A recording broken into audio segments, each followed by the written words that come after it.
How's it going? It's Nick with Nick's Forecast. It's the 11th of March, and the start of the real estate chaos is starting to begin. And the first thing I want to go over is I'll post this article from Inman News, this broker that owns some offices in California. And she was talking about the gas prices doing immediate shock to her agents, and they're going to have to start changing some of their practices, like showing less homes, less travel. She was even talking about a gas fee to add on to the real estate purchase contract if they do it.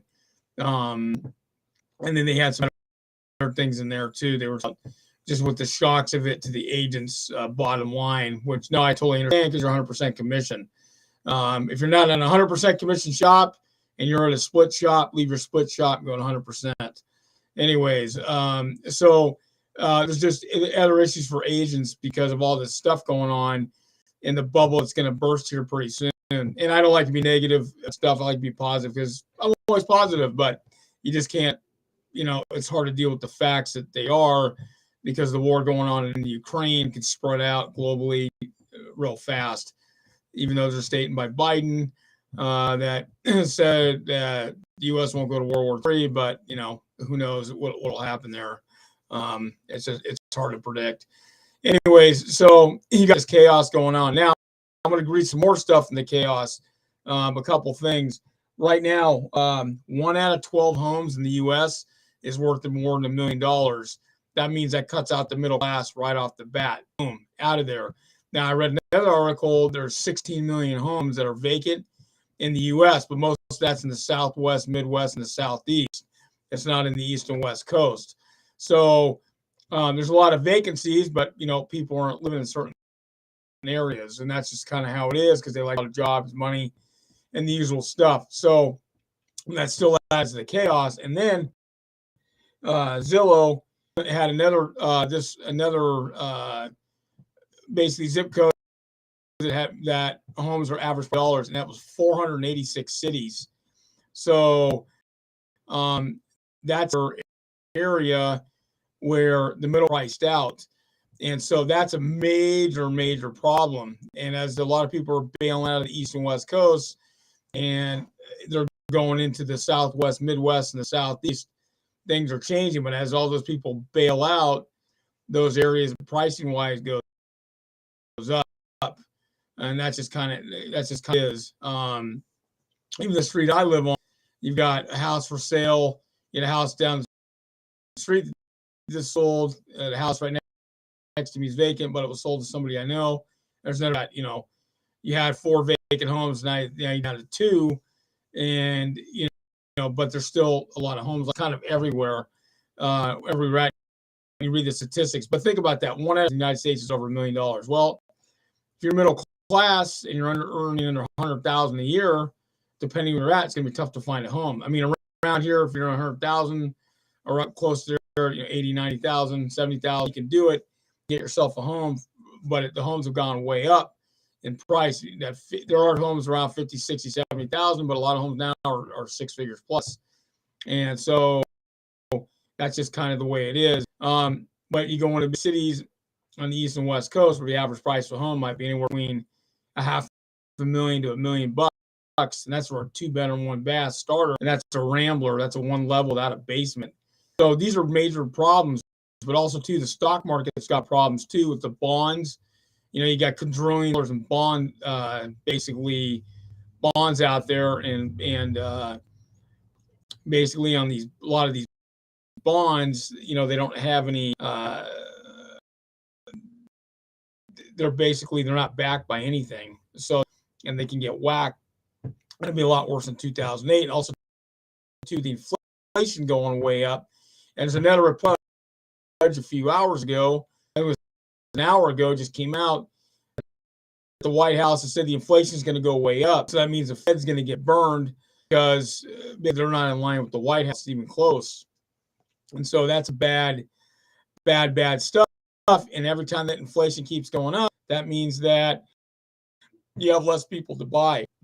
You have less people to buy because they're basically, if you're looking at their bills going out, the cards when they're going to his broker or bank, or preferably your DTI numbers go down because you have more debt if you're on the credit card. So you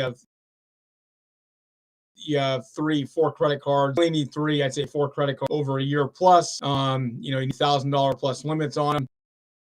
And this is just some basic stuff. And basically use the credit card. Credit's decent. You have over 650 score, 640, 650, enough to buy a house, but you have to put 3% down. You're doing a Fannie Mae, but the problem is you've been using your credit cards, and that affects your credit rating because of your FICO score, which are the combined 3 scores, and they take the score. Some lenders will use one particular ones. You got the TransUnion, Equifax, and the Experian score. But a lot of times, some of the lenders only use the Experian score. So they use a combination of 3 mid score. It's a lot of variables in there, and they're looking at debt. But if your debt goes up because you need it to buy gas, and now gas is a 3/4 or full tank, is costing you $100. And unless you got a real hybrid car, and not electric, but like a real gas car, not an electric car, and fueling, but it's still it's costing you money. That's a problem. Like in the Midwest, the Southwest, and some parts of even the East Coast and the West Coast, you got a lot of areas that are semi-rural, and they into suburb areas, but a lot of people drive SUVs and trucks, snow, ice, and basically they're on dirt, that kind of thing. But $80 to $120 for a full tank, that adds up. And that's just kind of how it is. Because I drive a truck in my area, and the reason is because to get on the haul stuff, which is good, I like trucks anyways, like V. But the thing is, you're looking at to fill the full tank would be about $100, $110, and our gas prices are $3.79 a gallon. But a lot of parts of the U.S. they're $4.50 a gallon. The only reason is because Missouri taxes are lower. Same thing, Arkansas and Oklahoma have really low too. Kansas also, and then it kind of moves around. But states pretty much have the low. So these are things you need to think about. When you're approaching investors, a little bit different. Investor, you're kind of on the precipice of the bubble bursting. But see, if you got cash, you can work it. But here's the other problem: is that a lot of companies are getting their money as a third party.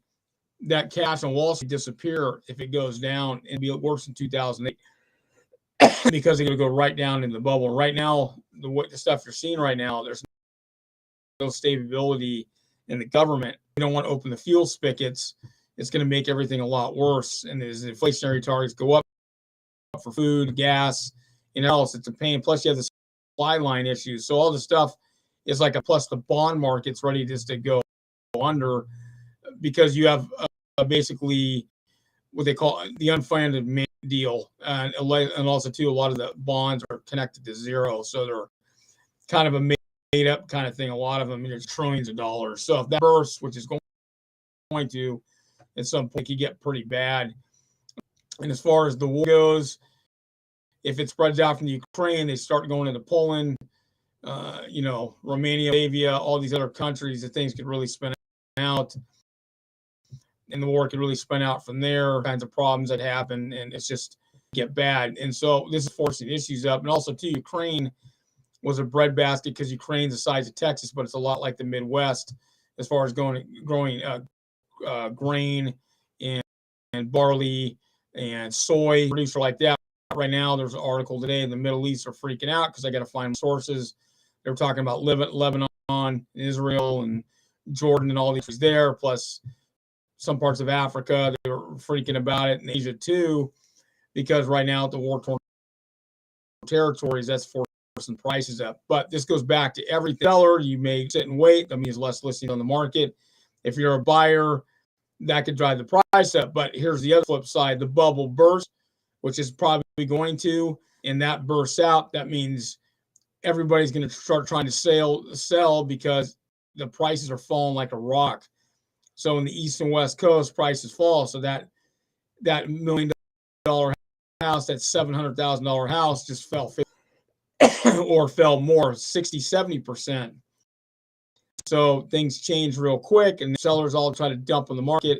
It values the price down. If you're an investor, you're going to pick up these hedge funds, advisory groups. They can start picking the stuff up on the cheap, and you're kind of starting to see that in certain areas. But like I said, you have a confluence of events going on right now that affect real estate, commercial real estate. The options that companies are starting to go back, but they're still doing a lot of remote, a lot of it because the internet's so powerful now. That'll probably be a thing. It'll be smaller audience more than likely. But apartment buildings, a lot of people are shooting for apartment buildings. Are kind of following Grant Cardone deal because he's made, he's got $4.5 billion with actually $5.5 billion with real estate. But the guy's worth $1.5 billion, so he can do whatever he wants. But yeah, he was talking about some of the stuff. Yeah, and so if an investor, that way you've got cash, getting apartment buildings is good because people are still going to need a place to live. His rates are still relatively low, and you can still work it, but down the road the rates are going to go up. They have to because it's just too much cash in the system right now. It's too much cheap money. So, like I said, some events, the real estate crisis will make 2000 like a joke, and potentially, I don't know how they're going to be able to head any of it off because and then you have scenario worry too, in addition to that, and that can make big problems too. And so, like I said, this is all my opinion. I'm not a economist. I don't have a doctorate in economics. Anyway, so, these are things to make sure you check with your attorneys, real estate attorneys, if you got your stuff in a trust. I would suggest, this is only a suggestion, you might move it into a South Dakota trust just to make sure you're protected. But like I said, you go with the advice of your real estate or counsel for that. If you're an accountant, make sure you got your books squared away and all. It's just something you need to do. And this, is make sure you're squared away. So talk to your real estate attorney, your legal counsel, business attorney, whatever. Talk to your accountant, make sure everything's good to go. Tax attorney if you need to. It's just suggestions, and this is just opinions. So that's all it is. So I just want to make sure that you guys understand that. And that's kind of how that angle. And like I said, because I have so much experience in it in 2008, I crushed it out pretty bad. So I've been there, done that, and these are just things you gotta think about. So also too, I want to go. You notice that my other site, cobrafunds.biz, cobras.biz. I've got a bunch of new programs up there. You want to look at some of the programs that I have. I've got some really cool new investment type of these that are real safe. And these are kind of out of the box. You need to go on the site and look at it. Go to cobrafunds.biz. Cobra is, if you're a business, you need funding, we can help you. You need commercial real estate funding for projects, maybe doing a fix and flip for like commercial building, apartment building, that kind of thing. You want to do a development, we can be there. Some special programs for stuff. Then we have some other special programs that are just for investors that are seasoned, a real deal. We brought this back. We were kind of stopped it about a year ago because what we're doing, they got the funds they needed, so we're good to go. Everyone made a lot of money, so we were able to bring it back a couple days ago. So you go to cobrafunds.biz and take a look at that. There's some cool programs, and I'm going to post another article on all my Facebook pages.